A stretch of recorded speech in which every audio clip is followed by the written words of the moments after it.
ప్రభునందు ప్రియ పరిశుద్ధ దేవుని కుమారులారా, దేవుని కుమార్తెలారా, యేసుక్రీస్తు ప్రశస్త చింపునామంలో మీ అందరికీ వందనాలు. అలాగే దేవునికి స్తోత్రాలు.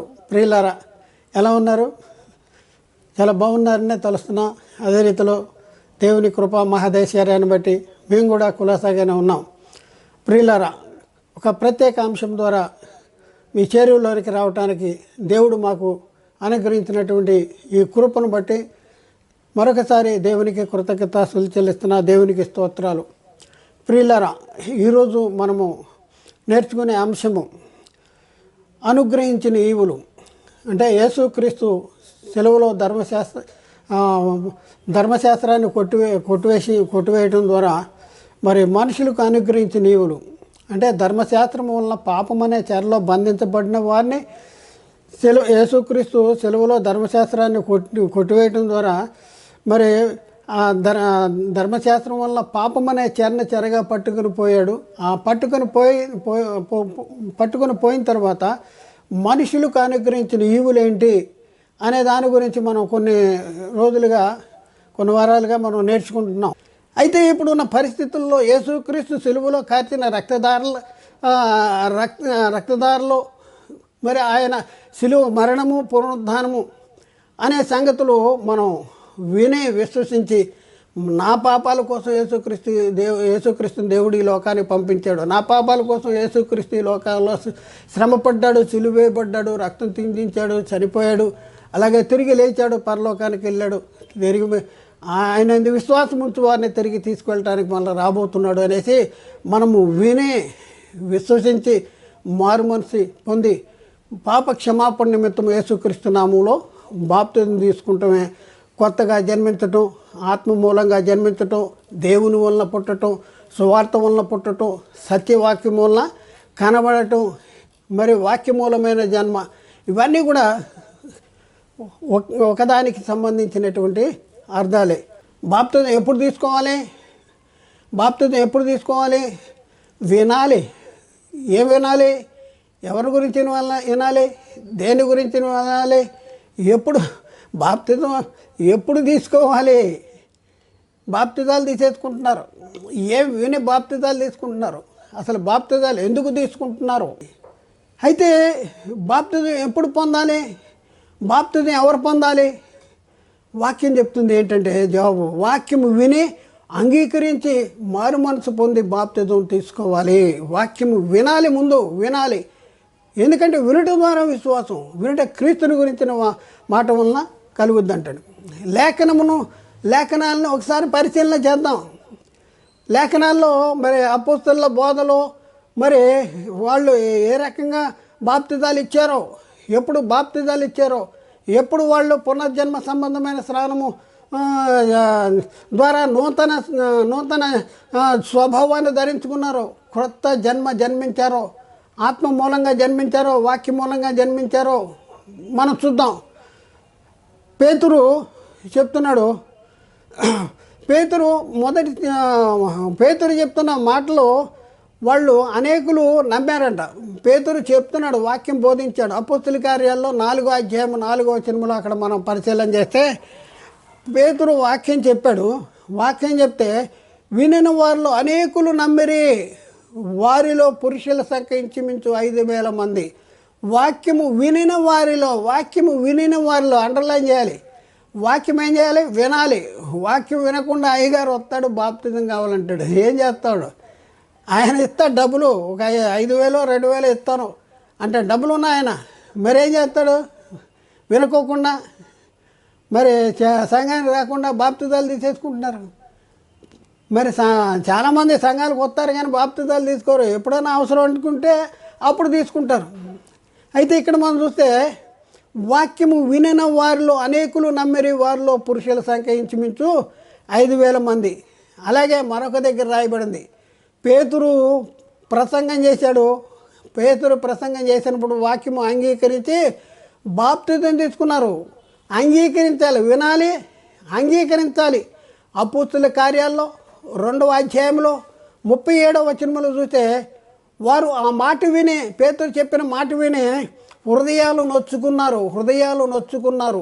సహోదరులారా మేమేమి చేతుమని పేతురును కడమ అపోస్తులను అడిగారు. అయితే ఏం జరిగింది? పేతురు, మీరు మారు మనసు పొంది పాప క్షమాపణ నిమిత్తం యేసుక్రీస్తు నామంలో బాప్తిజం పొందిడి, అప్పుడు మీరు పరిశుద్ధాత్మ అనే వరము పొందుదురు అన్నారు.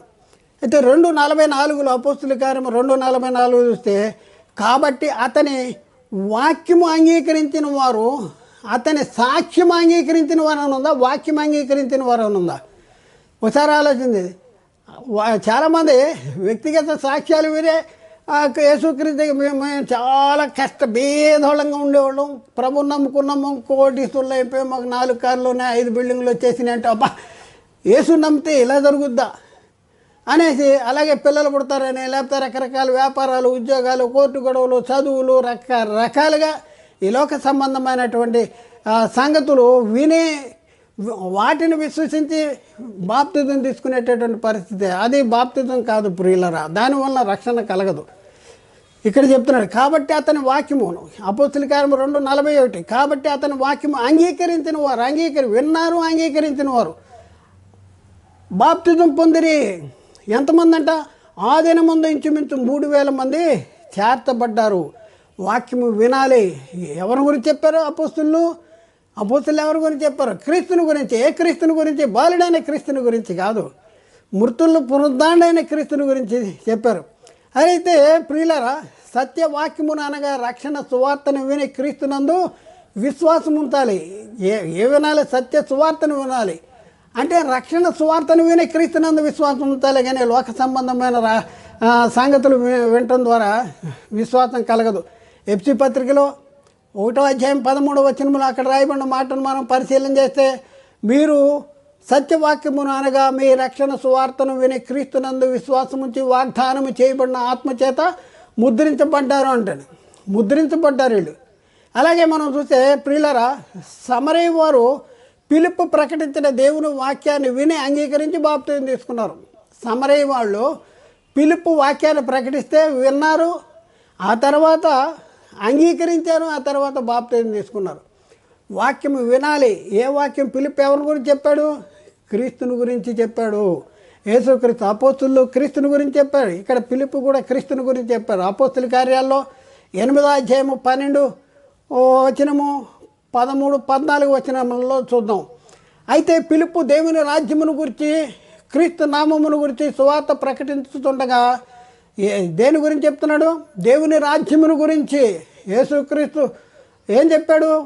పరలోక రాజ్యము సమీపించుతున్నది, మారు మనసు పొందండి అన్నాడు. దేవుని. అలాగే యోహాను గారు అంటాడు, దేవుని రాజ్యం సమీపిస్తుంది, మారు మనసు పొందండి.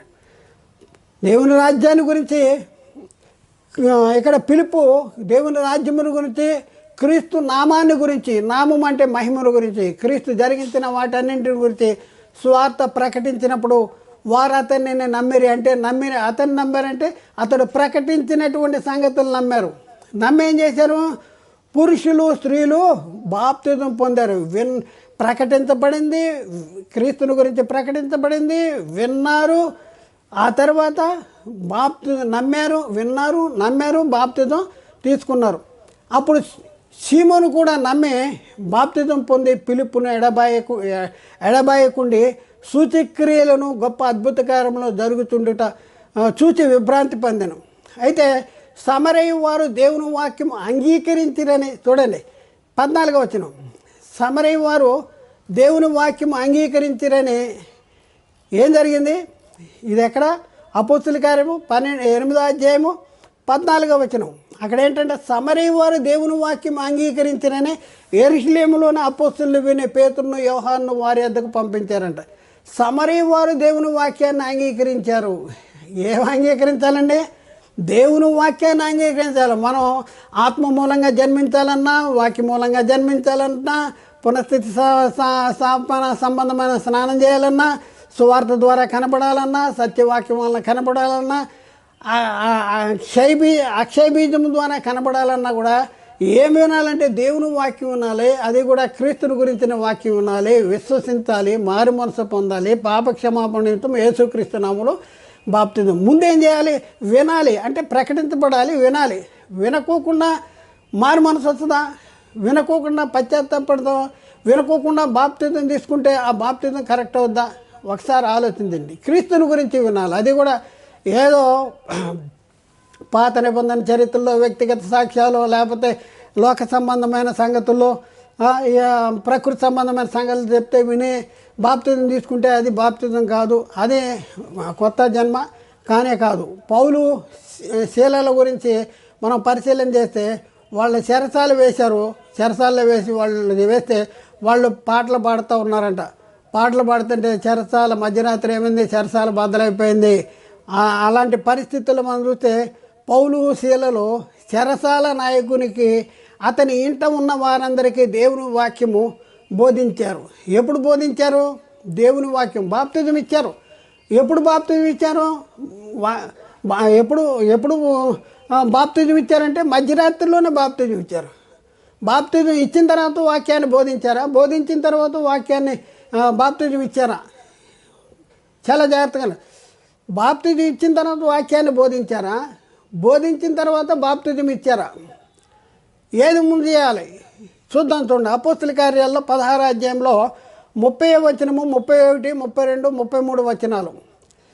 వారిని వెలుపలికి తీసుకొని వచ్చి అయలారా రక్షణ పొందుటకు నేనేమి చేయవలను. ఇక్కడ వారిని వెలుపలికి తీసుకొచ్చానంట. పౌలు శీలను వెలుపలికి తీసుకొచ్చాడు చెరసాల నాయకుడు.